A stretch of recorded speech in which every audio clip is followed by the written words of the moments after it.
Let me cut straight to what actually happened in Cleveland this draft weekend, because the initial reaction coverage is not doing justice to the coherence of what this organization just communicated through its decisions. And I want to be precise about that word, communicated, because the most important things franchises say during a draft are not said at press conferences. They are said through the specific choices made when premium assets are on the table, and the front office decides exactly how to deploy them. Cleveland made those choices this weekend. Every single one of them pointed in the same direction. And when you evaluate the complete picture against what we have been tracking throughout this offseason, the organizational statement being made is impossible to misread for anyone willing to look at the evidence honestly. Pick 6, Spencer Fono, left tackle, the right call, the necessary call. And the reasoning behind it has been in this conversation since the offseason began, so I don't need to rebuild it from scratch. But I do want to spend a moment on what this pick specifically means beyond the depth chart edition. We have talked at length about the quality cliff in this tackle class after the top tier, about why teams that try to manufacture a solution at the position later in the draft are gambling with infrastructure they have the assets to secure early. Fono at 6'6", over 310 pounds, with the mobility to handle speed rushers on the edge and the hand strength to neutralize power inside, doesn't just improve the offensive line on paper. He changes what a quarterback can actually do from a structural standpoint on every snap of every game. I want to be specific about that because the word protection gets used so broadly that it loses its precision.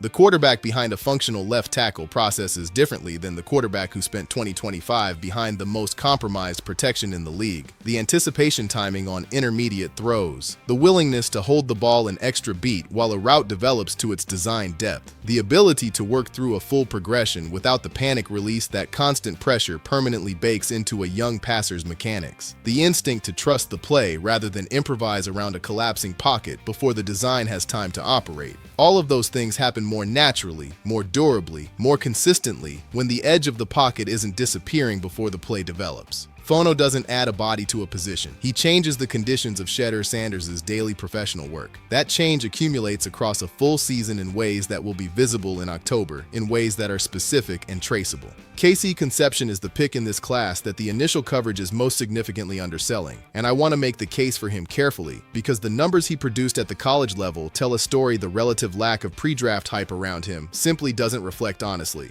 More touchdowns than Jordan Tyson, more touchdowns than Carnell Tate, more touchdowns than My Lemon, 28 total touchdowns leaving school with 1,000 yards from scrimmage and 10 touchdowns in 2 of his 3 college seasons. That is not one breakout year in a favorable scheme. That is not a dominant performance in a single game that generated highlights while the sustained production remained ordinary. That is repeated output across multiple seasons against varied competition in different game situations. That specific pattern, consistent, multi-year, multi-context production, is the signal that translates most reliably to the professional level, and it is exactly what you are projecting forward with genuine confidence when you draft a player. What excites me most about Conception is the dimension that makes him immediately functional rather than a developmental project requiring patience before contributing. He can operate in the quick game, screens, slants, quick outs, in a way that fits Shedeur's natural processing rhythm and gives the offense early read options that don't require extended development time to be useful.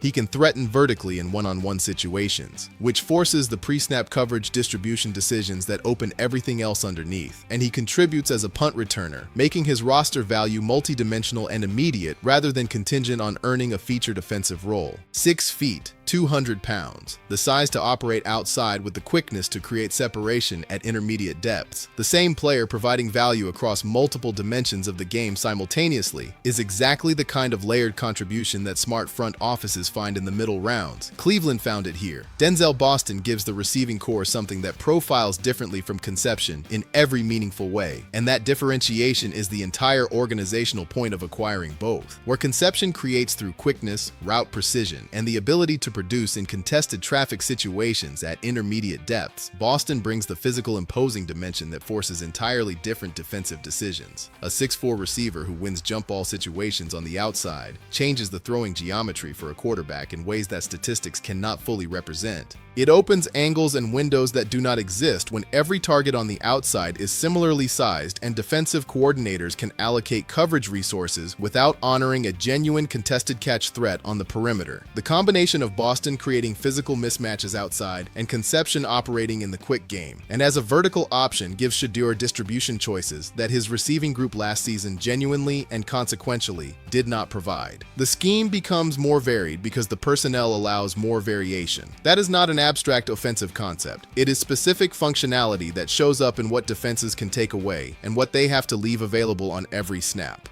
Austin Barber in the third round is where the organizational message of this draft becomes impossible to misread, and I want to say that directly. Cleveland identified offensive line as the structural problem that most directly prevented fair evaluation of their quarterback last season. They addressed it with premium capital at pick 6. Then they came back and addressed it again with mid-round capital in round 3. 2 picks, both on the offensive line. Both pointed at the same documented failure, a quarterback absorbing pressure at 39% of his dropbacks, the worst rate in the entire league, behind infrastructure that was never functional enough to evaluate him honestly. The front office committing 2 separate draft selections to correcting that failure is an organizational signal about priorities that carries more weight than any public statement could. They are not treating Shedeur's development as something that can be solved through coaching adjustments and schematic creativity while leaving the structural deficiency fundamentally intact. They are addressing the structure, twice, with picks. That is organizational conviction expressed through behavior rather than language, and behavior is the only form of organizational conviction that actually matters.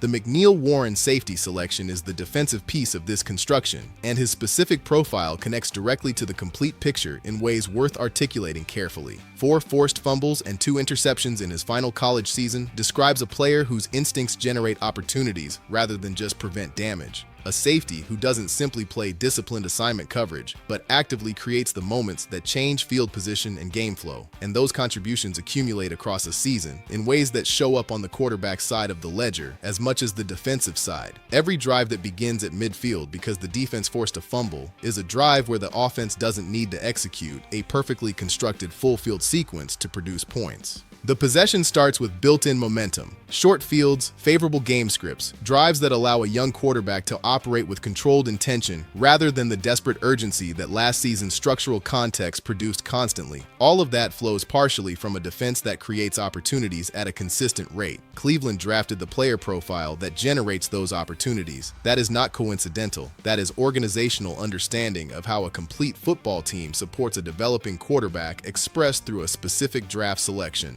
The conversation around the 4-quarterback room has been generating concern in certain corners of the coverage, and I want to address that directly because I think the concern reflects a misreading of what Monken has actually been communicating. His framing has been consistent all offseason. Competition is real. Depth charts are real. Rep distribution reflects where players actually stand rather than treating everyone as equally positioned regardless of the evidence. Taylor Green is a developmental addition whose athletic profile lends itself to specialized package situations. Designed runs, wildcat elements, moments where his physical tools create problems that a pure pocket passing competition doesn't generate. That is roster construction and offensive flexibility. It does not introduce organizational ambiguity about the starting quarterback any more than a backup running back creates uncertainty about the starter's job. The building's direction has been consistent for months across multiple forms of evidence. Practice structure, rep distribution, the captain designation before the competition was formally resolved, locker room testimony from players speaking on record with their names attached. A press conference about roster composition does not override what that cumulative, consistent body of evidence has been communicating. Read the full record rather than a single statement in isolation. The overall picture of this draft, viewed as a collection of decisions that together express organizational philosophy and priority, is more coherent and more deliberate than the initial coverage has acknowledged. 2 offensive linemen addressing the protection conditions that prevented honest evaluation of the franchise quarterback. 2 receivers addressing the vertical threat and quick game dimensions of a receiving core that wasn't forcing defensive coordinators to make difficult pre-snap allocation decisions. A defensive playmaker whose specific contribution mode, turnovers, forced fumbles, consistent field position creation, builds the favorable conditions that support offensive development over the course of a full season.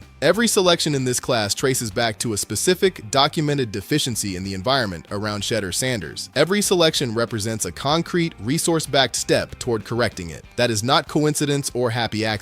That is organizational philosophy made visible through the choices made when premium assets were available, and the front office decided specifically how to deploy them. The external reaction to this draft has been broadly positive across analysts operating with different frameworks and different prior dispositions toward this franchise. And I think that breadth reflects genuine decision quality rather than optimism bias or regional enthusiasm. When people who disagree about most things converge on the same positive assessment independently, it usually means the decisions were actually good. Here is where I honestly land when I look at the complete picture. The organizational commitment to Shedeur Sanders that has been visible for months in operational decisions, the practice structure, the first group rep distribution, the captain designation before the competition was formally closed, the testimony from Myles Garrett and Denzel Ward with their names fully and publicly attached, the helmet camera system installed specifically to analyze his coverage processing in real time. That commitment just got backed by the most concrete form of organizational expression available in the sport.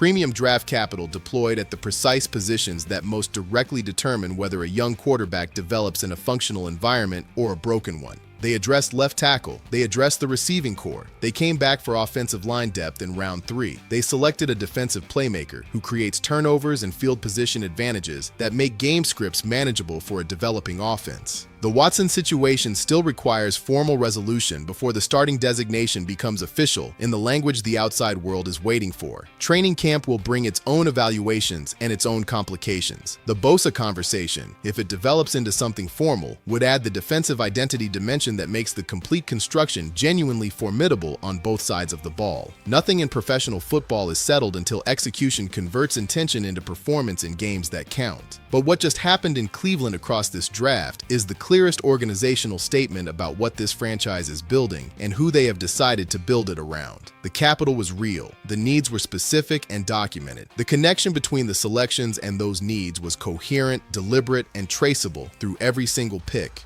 And the quarterback at the center of all of it, the one who showed up to every voluntary session when showing up was genuinely optional, who posted 80% completions in 11-on-11 reps on day 1 of minicamp, who challenged the outside narrative directly while the organizational evidence was still accumulating around him.